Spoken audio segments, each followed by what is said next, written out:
আবির চ্যাটার্জি এমন একজন অভিনেতা যার কিন্তু সে অভিনেতা হিসেবে থেকে গেল এবং খুব ভালো একজন অভিনেতা। সে কোনোদিনই সুপারস্টার হতে চায়নি বা হতেও পারেনি এবং হতে চাইওনি। সে চুপিসারে সিনেমা করে এবং প্রত্যেকটা পুজোয় তোমরা লাস্ট যদি দুটো পুজো দেখো ২৪ সালে কিন্তু বহুরূপী তো পরপর এমন ব্লকবাস্টার হিট দিয়ে যায় কিন্তু সে একদম নিস্তব্ধ থাকে। সে একজন খুব ভালো অ্যাক্টর হিসেবে মধ্যে থাকে। সে আগে তোমরা ফেলুদা বড় বা বোমকেশ বড় সব অভিনয়তে সে সাবলীল।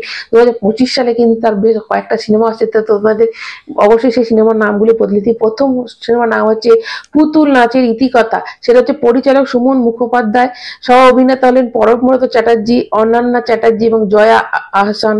এটি মানিক বন্দ্যোপাধ্যায় এক বিখ্যাত নোবেল পুতুল নাচের ইতিকথা সিনেমাটিক অ্যাডাপ্টেশন। মানে এটা হচ্ছে ফার্স্ট। সেকেন্ড হচ্ছে ডিপ ফ্রিজ, পরিচালক অর্জুন দত্ত, সহ অভিনেতা তনুশ্রী চ্যাটার্জি। এটি একটি স্বল্প বাজেটে নির্মিত ইন্ডিপেন্ডেন্ট ছবি এবং গত বছর অনেকগুলি ফিল্ম ফেস্টিভ্যালে ঘুরে ফাইনালে এই বছর মুক্তি পাওয়ার কথা এই ছবিটির।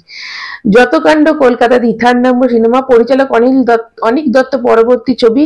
এই মূলত দুটি পর্বে এই সিনেমাটা মুক্তি পাবে। আপাতত প্রথম পর্বটা পুজোর সময় আসবে।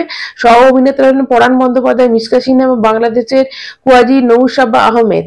তাহলে আপাতত ২০২৫ সালে ৩টে সিনেমা কিন্তু মুক্তি পেতে চলেছে আবিরের। তার মধ্যে একটা তো দুটো পার্টে বেরোবে, সেটা হচ্ছে যত কাণ্ড কলকাতাতেই। দেখো কিন্তু পুজোর সময় আবির চট্টোপাধ্যায় যে কটা সিনেমা কিন্তু রিলিজ করে সব কটা কিন্তু ব্লকবাস্টার হয় এবং অবশ্যই আবির চট্টোপাধ্যায়ের কোথাও সেরকম করে নাম হয় না, কিন্তু তার অভিনয় কিন্তু তাকে ছাড়া কিন্তু সিনেমাটা চলবে না, এরকমই তার অভিনয় থাকে। তো যাই হোক, আপাতত এইটুকুই। আরো নতুন যদি কোনো ওয়েব সিরিজ বেরোয় তো অবশ্যই তোমাদের সামনে নিয়ে চলে আসবে, এবার দেখা যাক। কেননা আবির চট্টোপাধ্যায় সাধারণত ওয়েব সিরিজে খুব অ্যাক্টিভ থাকে। তো আপাতত এইটা কিন্তু ৩টে অফিসিয়ালি আপডেট দিলাম, এবার আনঅফিসিয়ালি আস্তে আস্তে অনেক নতুন প্রজেক্টের আমার নাম শোনা যাবে, অবশ্যই তোমাদের সামনে নিয়ে চলে আসবো। তার আগে যারা আবির চট্টোপাধ্যায়ের ফ্যান আছে অবশ্যই একটা লাইক দেবে, চ্যানেলটা নতুন হলে সাবস্ক্রাইব করবে আর একটা কমেন্ট করে দিয়ে যাবে। এখন আমাদের টাটা।